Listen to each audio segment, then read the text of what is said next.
Chiesa in Monte rappresenta il paradigma di come funzionano le cose nella nostra comunità e di come possono funzionare ancora meglio aiutandoci ad uscire dalla crisi.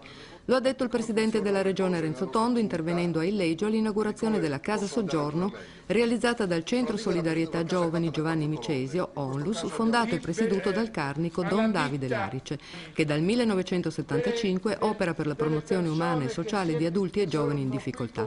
Un paradigma perché il fabbricato poggia su 4 colonne che ne hanno reso possibile la concretizzazione. Dei privati cittadini che hanno deciso di donare, una straordinaria associazione di volontariato rappresentata da Don Larice, un sistema istituzionale pubblico che ha funzionato, un sistema di imprese che ha ben lavorato accontentandosi di un guadagno congruo. Si coglie da questa inaugurazione un messaggio positivo e di fiducia di una comunità che sa impegnarsi con determinazione, rimboccarsi le maniche per superare il momento di difficoltà che stiamo attraversando.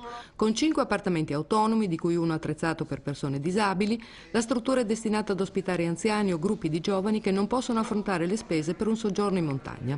La benedizione è stata impartita dal Tolmezzino, arcivescovo emerito di Udine, Monsignor Pietro Brollo. Presidente Tondo, lei ha sostenuto che questa realizzazione rappresenta in qualche modo il paradigma di come deve funzionare la nostra società in un momento di crisi. Sì, perché abbiamo avuto 4 colonne, una colonna rappresentata dal privato che dona la casa, una colonna rappresentata dal volontariato, Don Larice, che mette insieme le persone che si mettono a lavorare per raggiungere l'obiettivo, una colonna rappresentata dalle istituzioni che hanno raccolto l'amministrazione regionale precedente e anche l'attuale, il grido di dolore, hanno finanziato, e la quarta colonna rappresentata dalle imprese che sul territorio hanno lavorato guadagnando il giusto, non approfittandosi delle varie situazioni, per fare un lavoro bello come questo.